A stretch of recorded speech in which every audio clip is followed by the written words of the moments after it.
Happy Sunday fun day to all the brats in the world. The first thing that I'm going to do is braid her hair back going into cornrows. These don't have to be super small, but also don't do them super big or else it's going to be lumpy.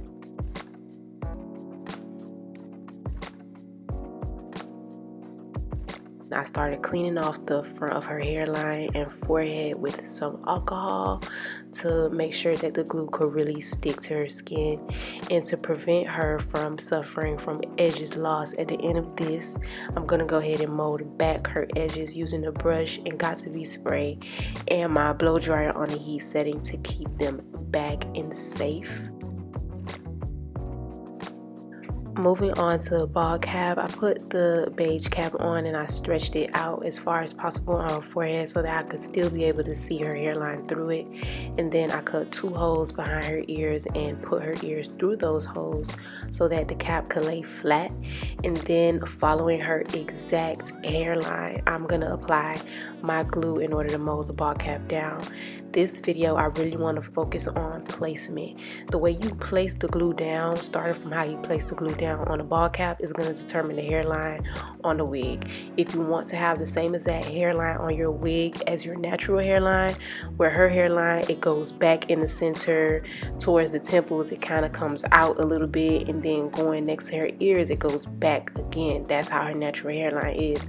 If you want your wig to mimic your hairline, you have to start the foundation of the ball cap by following the exact hairline. If you apply this glue like a rainbow in front of her hairline, just a semicircle, your glue is going to be placed and the hairline is going to look like a semicircle. So you got to follow your hairline starting from this step.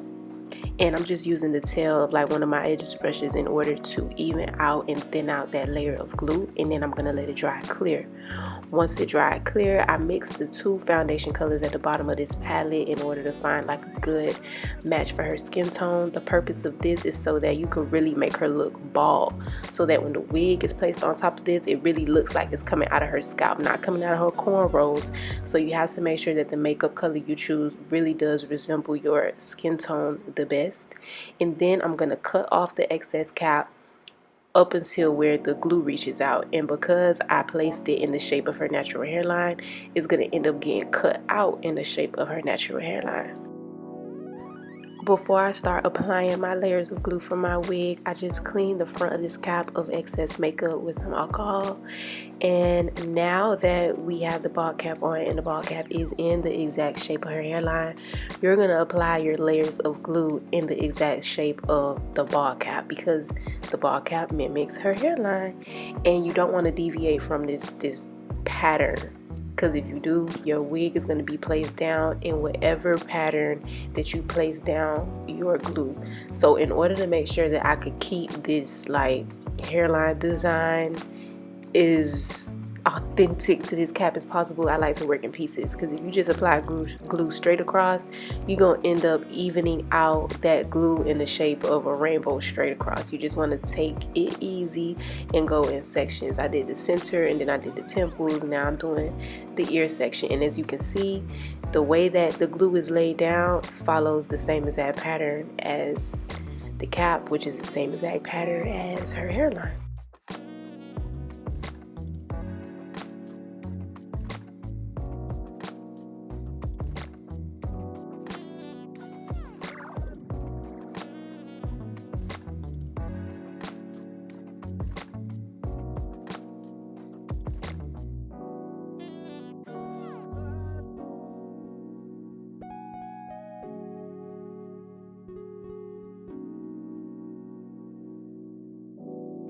I applied 3 or 4 layers of glue in total, and everything is just repetitive from what I said the first time.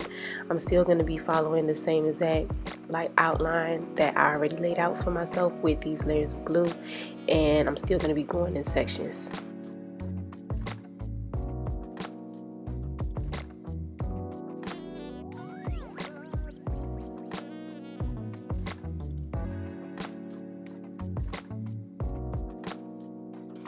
Okay, so once all the layers of glue dried clear, I went ahead and I started installing the wig. She had previously had this wig installed by other people several times, so it's not like a brand new wig. And I started off in the middle, and then I went and I started laying down the sides. As you can see, the very front of this wig is balding. It's barely no hair across the hairline at all. So to make sure that I'll be able to cut off all that excess bald lace, I applied this wig way more forward than where the glue actually stopped, so that the bald parts wouldn't be stuck in the glue and it wouldn't be a mess to have to take it off and cut it off. I just applied it way ahead in front of where the glue actually is. If you remember the pattern of her hairline, it was not this close to her eyebrows, so that's how you know I'm bringing this wig like so much more forward than where I laid the glue at. And I had her hold on to one side as I applied the other, and I combed through it to really make sure that the lace is tagged down before I tied it down, and I let her blow dry it for probably like 10 minutes on the heat setting.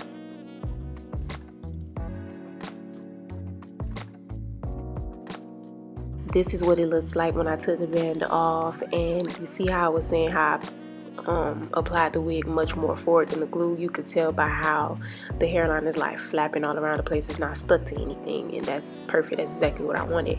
And now I'm gonna go ahead and I'm gonna cut the wig up into where the glue reaches. And because I kept following that same like outline of her hairline that I've been following since the bald cap, when I cut this off, it's gonna be cut in that same exact pattern as well.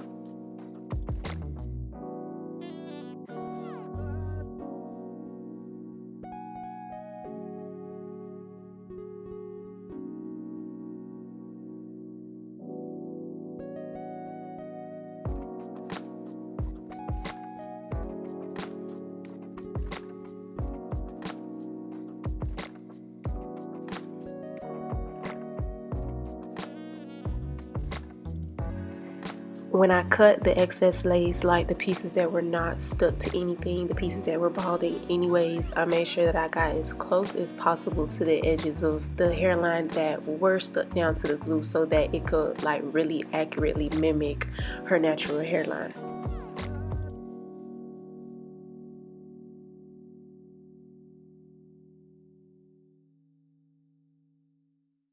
The lace on this side was not balding so much at this point, so I didn't want to just cut off all this lace when it actually had hair on it that she could use. I don't know how many more times she want to install this wig, so in order to keep her with as much lace as possible, I went ahead and I applied glue under the pieces that I didn't want to cut, but there were also pieces that didn't interfere with the natural outline of her natural hairline. This still looked like her natural hairline whether I cut this piece off or not. So I just kept it and I applied 3 to 4 layers of glue under the pieces that had to be tacked down.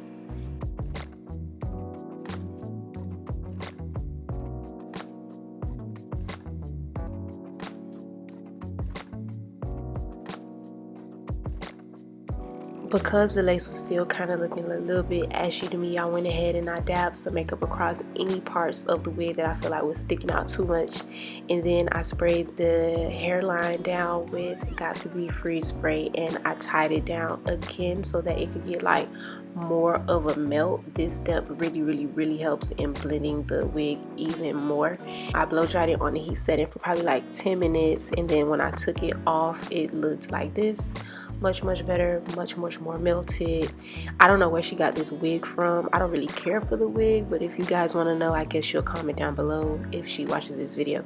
But do you guys see what I mean by placement and how you do your bald cap to how you apply the layers of glue can affect the actual install and how it can make it look more natural? If you get it, then comment down below that your wig is about to be laid. But now I'm moving on to the styling, and she wanted a part in the middle with curls, so I'm just finding the middle part of her head. Y'all already know how I feel about making the top of your wig flat. It has to be flat. If it's not the style for it to have some volume, it has to be flat. So I'm applying some wax on either side of the parts and using my hot comb to really mold that down and to get that flat. I have so many other videos about how to get the top of your wig flat, and I'll link my most recent one up here if you want a more detailed explanation on that. And then I started parting out my baby hair. I'm actually doing the same baby hair style that I did in my how to lay baby hair tutorials. So if you want a more detailed video on baby hair, I'll link that up here too. But like I said, she had installed this wig several times, and I had already cut off a lot of that lace because it was balding. So I'm pretty sure the parts that her previous stylist had plucked were the parts that ended up balding by now. So I had to go behind the baby hair and kind of pluck some more. If you guys want a detailed video on how to pluck a wig, like really pluck a wig, then I'll link that up here. But I sprayed the hairline with some spritz so that I could just get that bagging out of the way of the baby hair while I'm trying to do that. And then I hot combed it to mold them in place and keep them there. And now I'm just tweezing through the baby hair a little bit to thin them out before I actually lay them down. I like to do baby hair with the Got To Be gel, but there's so many things you can use. You can use mousse, you can use another type of gel, you can use hairspray, so many different options. But in this video, I'm going to be using the Got To Be.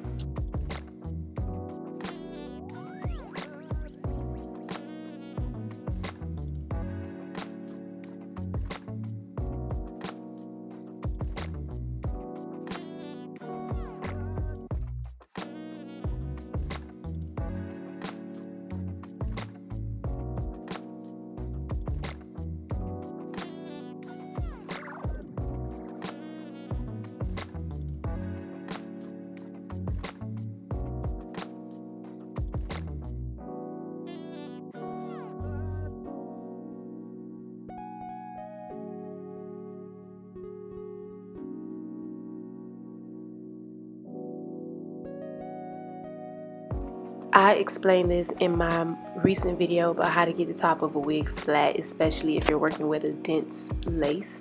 And in that video, I basically explained that you can't just apply wax to the very top and think that the wig is going to be flat. You got to part through the frontal and get the roots flat throughout the frontal on either side of your part, whether it's a middle part, a side part, whatever.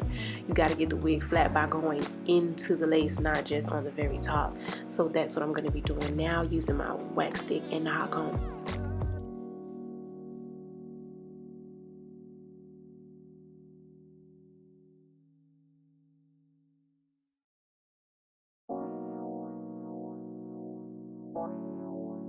I curled her hair off camera because I do have a very detailed video about cutting layers and curling your hair down to how you hold a curling iron, and I'll link that video up here if you want to see it.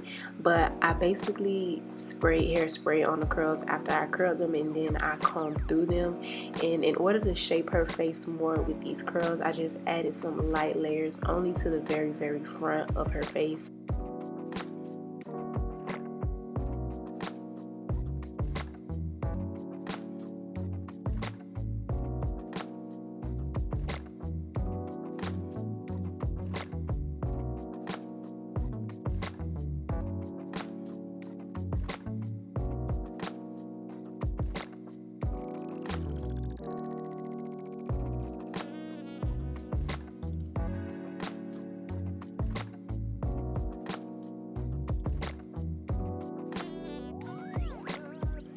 TikTok also did show me like a new little technique on how to help your curls last, and I explained that in my last video, which was a wig install over locks, and it was a sidebar. So if you want to know that trick, definitely watch that video. I'll link that up here. So after I cut and curl everything to my liking, I just comb it out so that the hair could fall into place in a way that I like it. And I also use the Sebastian hairspray, which is a soft hold hairspray at the very top of her hair, in order to form like these little, like that pushed back look right at the front of her hair next to the middle part. I use that hairspray along with my hot comb to like create that shape. I really like that, instead of it just going straight down flat against the sides of her head. And in order to make sure that it's flat in the right places and the straight hairs, the flyaways are laying down, I use spritz and I comb that down as well. You know, it's just like minor touches. At this point, we're basically done. But if you don't run about the chair, I will just find something else to fix. It's a sickness. That's how I know I can't be a hairstylist, because I'll spend like 4 hours on one person, and after that I'm tired. I don't want to do nobody else's hair. But that's pretty much how we accomplished this look. I am the worst. I've been saying that I was going to do y'all a video on placement since like a year ago. But you know what? quality over quantity. I got it done, I got it out. I hope that this answered any questions that y'all may have surrounding that. And one of the last things that I did was apply concealer to the middle part in order to make that stand out a little bit more. It wasn't bad before, but this just like, it's like the icing on the cake, even though I be taking the icing off my cake. But you know, anywho, in order to make sure that this line in the middle is very, very straight and clean, I took my rat tail comb and I took the metal part of the comb. You got to place that on the part so you don't black spray over the entire part, and then you want to use your black spray in order to fill in any gaps or whatever, and that makes the line look super straight and super clean. I sprayed the pink glossing spray in the palm of my hands, and I just ran my hands over the very top of the wig to give her some shine. That brings us to the end of this video. I hope you guys enjoyed it. Like, comment, subscribe if you're a bad bitch, but I gotta go. My allergies are kicking my ass. Bye.